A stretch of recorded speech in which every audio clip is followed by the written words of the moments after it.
Guys, ipapakita ko sa inyo ngayon kung paano mag-push up ng perfect form or frapper. Kailangan guys, nakaganito yung kamay nyo. Pag tumataas yan, naka-extend na yan, naka-tweed. Ganyan. Then, pagka ibinaba nyo, makikita nyo yan, elbow down. Ganyan-ganyan lang yan. Mamaya, ayan. So, makikita natin dito. Paano? Babagalan lang natin para hindi masyadong mabilis. Ito na guys. May 329 days daily push-up.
Ayan guys, kita nyo?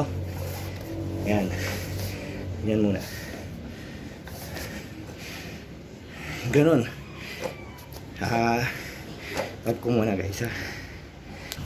Ito guys, itutuloy natin dito para kitang-kita nyo guys. Ayan. Ayan. Kailangan nakatuwid yung kamay pa rin. Bago ibababa yung dibdib, babang-baba yung dibdib, lapat na lapat yan guys. Bago mo itataas. Ganyan. Ganyan lang.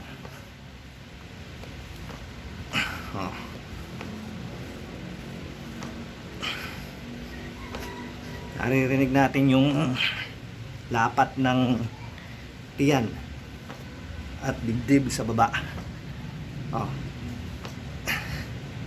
Ganon. Yan. Yan ang tinatawag na proper push-up. Yan yung tinatawag nyong perfect form. Ayan. Yan. Iba naman yung ginagawa natin na most push-up. Pag sinabing most push-up, mabilis. Ayan. Yan guys. Yan. Okay na yun. Bye bye.